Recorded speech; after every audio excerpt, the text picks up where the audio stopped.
These are the top 7 ways I see students just chucking marks away on question 5 of paper 1 when they answer the description question. Let's go through them. At number 1, many students really suffer by leaving question 5 till last. So think back to your mocks. Did you run out of time, or did you leave too much time and then find it difficult to go back to the reading questions? Typically what happens with question 5 is students get tired. It is hard in that exam, you have to write fast, and so they're kind of giving up. If you do question 5 first, that is 50% of the marks in the bank. I mean, that is cash money. So I would always do question 5 first. If, however, you haven't done that in the mocks and you've done well, then don't do question 5 first. Go with what feels safe. But if you haven't particularly done well on question 5 because you haven't written enough, you haven't given it enough chutzpah and oomph, consider doing it first.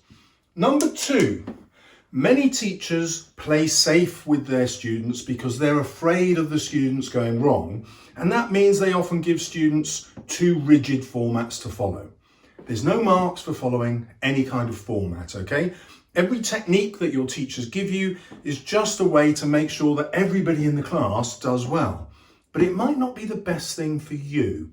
And one of the key problems I see is that students are trained to describe what's actually in the picture.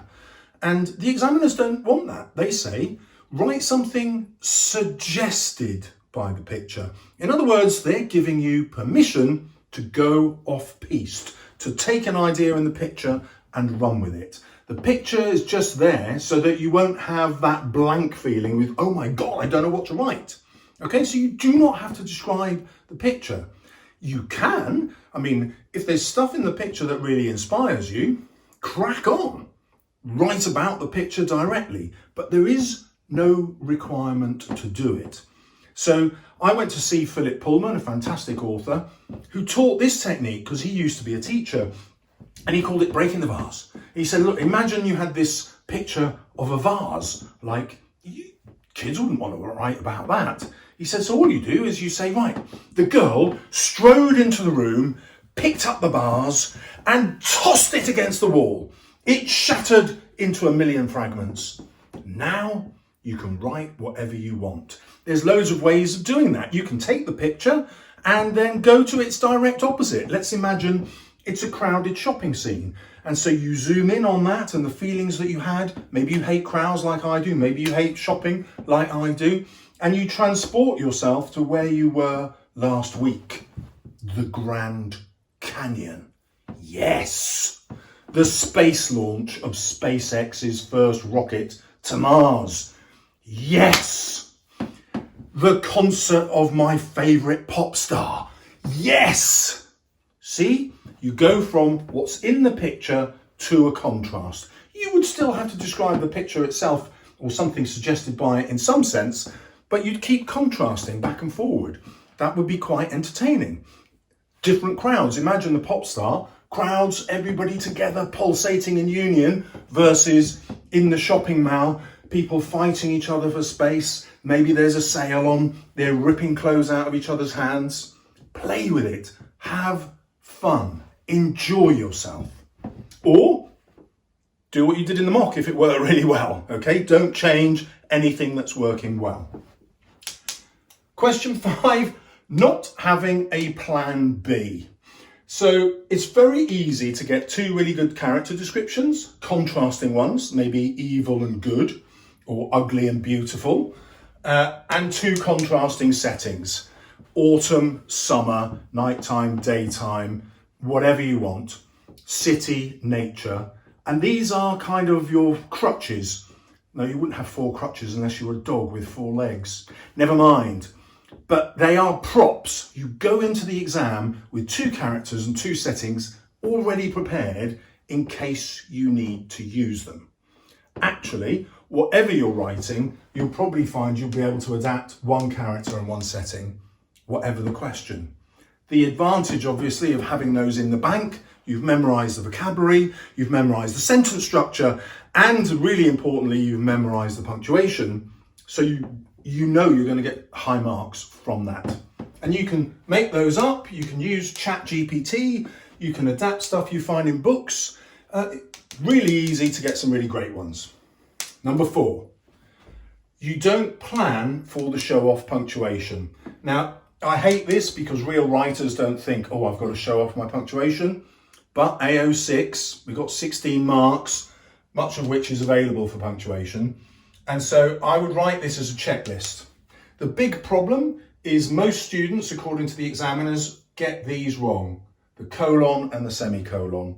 So you need to plan these in here. Yeah, so you can check that they're right, so that you do get them right. And if you do, you'll be in the top 10% of students, no bother. You'll get really high marks for AO6 if you use this punctuation correctly. I would actually draw that on my page at the beginning if I wasn't confident that I would remember to use them, and then just tick them off as I use them.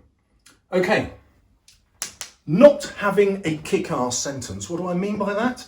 I mean, every bit of writing benefits from one really long sentence with listed ideas, often separated by semicolons, where you just build up a massive picture, or you have lots of verbs in it to build up a sense of pace. Plan one kick-ass sentence, which I'm going to suggest is at least 30 words long. I mean, I like to go as far as 50 words, but then I know how to punctuate it properly. But have one that you think, yeah, I'm going to use this. You can plan it for both of your characters and both of your settings. And even if you never use them, planning it like that will teach you how to write the kick-ass sentence. Obviously, if it's going to be at least 30 words long, it's going to use lots of punctuation.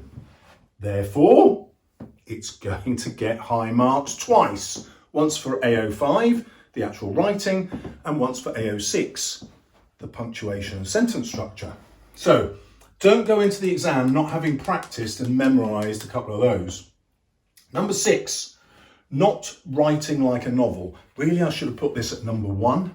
This is the most common thing I see. Students learn loads of descriptive techniques. Yes, I'm going to have similes. Yes, I'm going to have personification. Yes to metaphor. Yes to alliteration. I may even chuck in some pathetic fallacy. I'm miserable and the weather is awful. The rain is streaming down the window pane. Nice rhyme, Mr. Salles, thank you.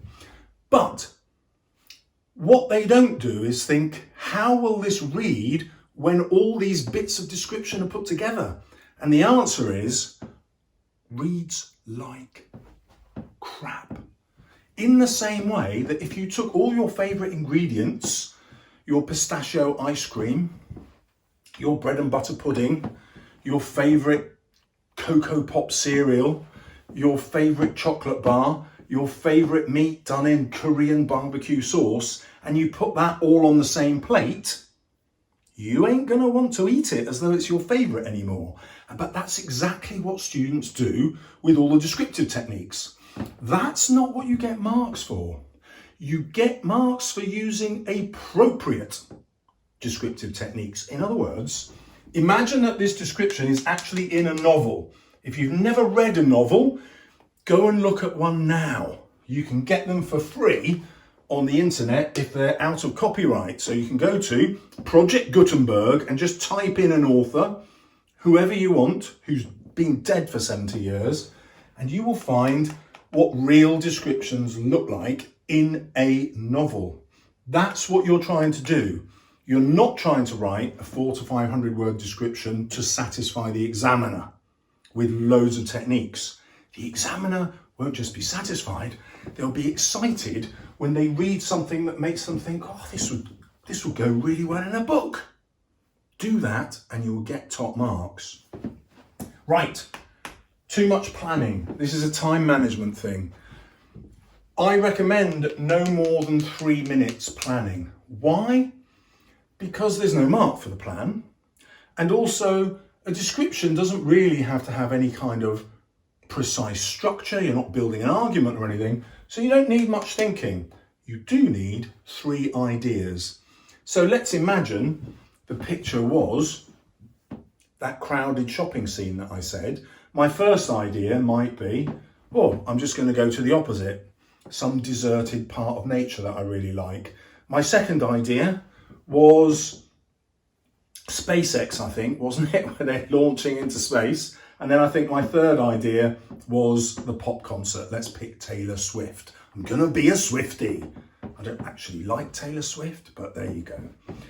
So what happens is, by the time I get to the third idea, I've got the one that's most original for me.